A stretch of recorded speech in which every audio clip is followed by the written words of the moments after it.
আসসালামু আলাইকুম। আশা করি সবাই ভালো আছেন। আর এই মুহূর্তে আমার হাতে আপনারা একটা ফোন দেখতে পাচ্ছেন। এই ফোনটা হচ্ছে Redmi Note 5।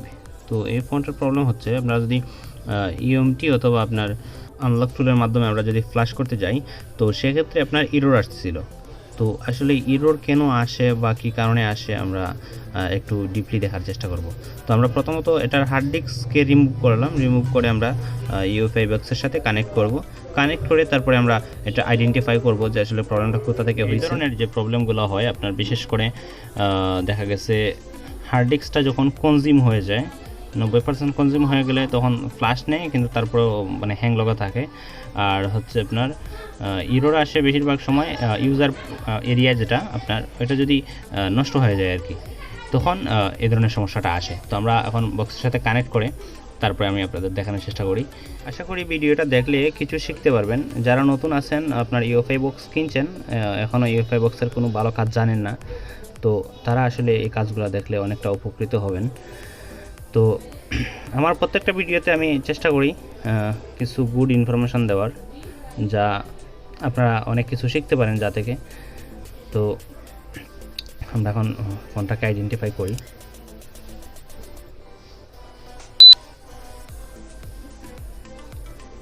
দেখেন আমরা আইডেন্টিফাই দিলাম, কিন্তু সব ইনফরমেশান এখানে ঠিকঠাক দেখাচ্ছে, কোনো ধরনের কোনো প্রবলেম দেখাচ্ছে না। তো আমরা যখনই আপনার এটাকে নান টেস্ট করব, তখন কিন্তু আমরা প্রবলেমটা পেয়ে যাব। দেখেন আমরা যদি নান টেস্ট করি, নান মানে হচ্ছে হার্ড ডিস্ক এই বোঝানো হয় আর কি। টেস্ট করলে দেখেন এখানে দেখেন ইউজার এরিয়াটা আপনার ইরর আসতেছে, ভেরিফাই সাকসেসফুল হচ্ছে না। তো এই জন্যই আসলে কিন্তু ফ্ল্যাশটা নিচ্ছিল না। তো আমরা এখন প্রথম যেটা করব, একটা ডাম্প নিব। আপনারা ইচ্ছা মতো একটা নিতে পারেন, 512 MB অথবা 1 GB অথবা 128 MB, যা ইচ্ছা তা নিতে পারেন। তো আমি 1 GB একটা ডাম্প নিচ্ছি, নেওয়ার পরে আমরা স্টেপ বাই স্টেপ কাজটা করার দেখানোর চেষ্টা করব। তো আমি এখানে ভিডিওটা ফাস্ট মোশন করে দিচ্ছি, ভিডিওটা যাতে লং না হয়। আর ইউএফআই বক্সে কিন্তু আপনার রিড করার সময় অনেক সময় সমস্যা হয়, আপনার ফেল আসে, তখন আবার এগেইন দিলে তখন হয় আর কি, 2বার 3বার ট্রাই করার পরে হয়। এই ধরনের সমস্যা হয় অনেক সময়। তখন এই সমস্যাটা ফিক্স করার জন্য আপনারা এক্সট্রা কেবল লাগাই নেবেন, ওই বক্সের সাথে DC 5 ভোল্ট এক্সট্রা দিয়ে দিবেন। তো সেক্ষেত্রে প্রবলেমটা কম হয় আর কি। তো আমরা এখন ইউজার পার্টটা আমরা ডাম্প নিচ্ছি। ইউজার পার্ট বলতে আমরা যেটা এখন রিড করতেছি, এটা হচ্ছে আপনার সিকিউরিটি যে ফাইলগুলো, আপনার নেটওয়ার্কের যে ফাইলগুলো আর কি, ওইটা মাস্ট আপনারা রিড করবেন। অনেকে এই ভুলটা করেন, রিড করেন না, তারপরে দেখা গেছে আপনার ফোনটা যখন বুটের পিরিয়ড ডান হইলেও পরে নেটওয়ার্ক আসে না। তো এখন আমরা যেটা করবো, এমসি ফ্যাক্টরি ইরেজ করব, ডাম্প নেওয়া শেষে তারপরে ইরেজ করব।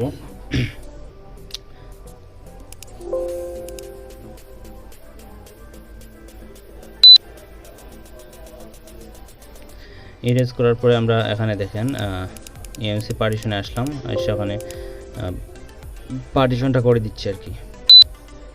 এখানে ইউজার এরিয়াটা পার্টিশন করে দিতে দিব। তো পার্টিশন করে দেওয়ার পরে আমরা যদি এখন নান টেস্ট করি, তো দেখবেন এখানে আপনার যে ইউজার এরিয়া যেটা প্রবলেম ছিল এটা ফিক্স হয়ে গেছে। তো এই আইসিটা কিন্তু একবারে কাজ করা যায়।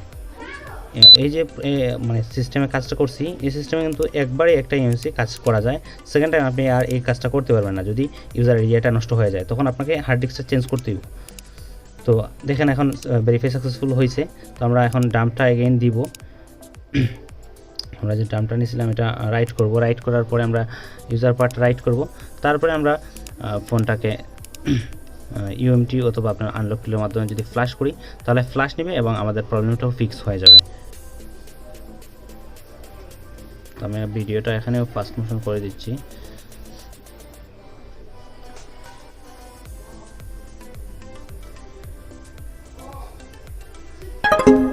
দেখেন আমাদের পার্টিশনটা কমপ্লিট হয়ে গেল। আমরা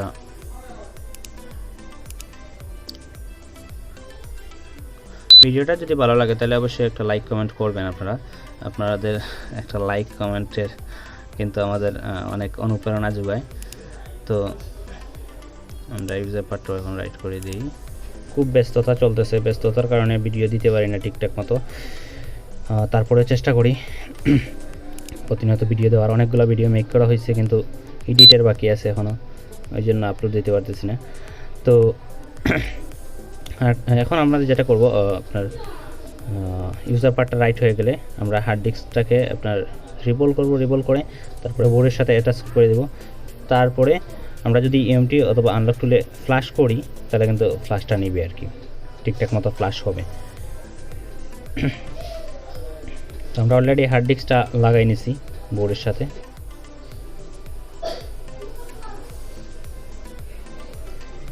এখন যদি আমি আপনার পিসির সাথে ইউএসবি দিয়ে কানেক্ট করি, সাথে সাথে কিন্তু অটোমেটিকলি ইডিএল পোর্ট পাবে, তো আমি ফ্ল্যাশ করতে পারবো। অথবা যদি আপনার অটোমেটিকলি না পায় তাহলে আপনারা ম্যানুয়ালি নেওয়ার চেষ্টা করবেন টেস্ট ওয়ান ধরে।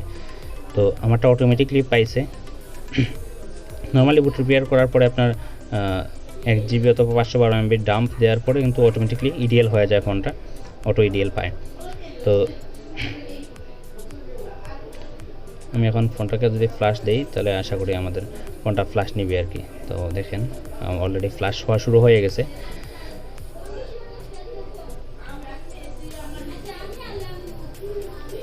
আমরা ভিডিওটা ফাস্ট মোশন করে আপনার দ্রুত শেষ করলাম। তো এখন আমরা ফোনটাকে যদি রানিং করি তাহলে দেখেন আমাদের ফোনটা আলহামদুলিল্লাহ রানিং হওয়ার প্রসেস করতেছে। তো ভিডিওটা ফাস্ট মোশন করা হয়েছে। আশা করি এই ভিডিওটা দেখে আপনাদের ভালো লাগছে। যদি ভালো লাগে তাহলে অবশ্যই লাইক কমেন্ট করবেন, আর নেক্সট টাইম কী ভিডিও চান আমাদেরকে কমেন্ট বক্সে জানিয়ে দিবেন। ধন্যবাদ সবাইকে, ভালো থাকবেন, দেখা হবে অন্য কোনো নতুন ভিডিওতে।